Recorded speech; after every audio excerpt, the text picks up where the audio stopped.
আসসালামু আলাইকুম রহমতুল্লাহি ওবরকাতুহু। আউযু বিল্লাহি মিনাশ শাইতানির রাজিম। বিসমিল্লাহির রহমানির রহিম। আলহামদুলিল্লাহিল্লাযী খালাকাস সামাওয়াতি ওয়াল আরদা ওয়া জাআলাজ যুলুমাতি ওয়ান নূর সুম্মাল্লাযীনা বিরাব্বিহিম ইয়াদিলুন।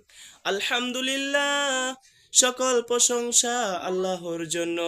আল্লাজি খলাকা, যিনি সৃষ্টি করেছেন, আসসামাওয়াতি, আসমান সমূহ, ওয়াল আরদ, ও জমিন, ওয়া জাআলা, এবং উদ্ভব করেছেন, আজ-জুলুমাতি, অন্ধকার, ওয়ান নূর, ও আলো, সুম্মা, এত তো সত্ত্বেও, আল্লাযীনা কাফারু, যারা কুফরি করেছে তথা কাফের, বিরব্বিহিম, স্বীয় প্রতিপালকের, ইয়াদিলুন, সমকক্ষ সাব্যস্ত করে।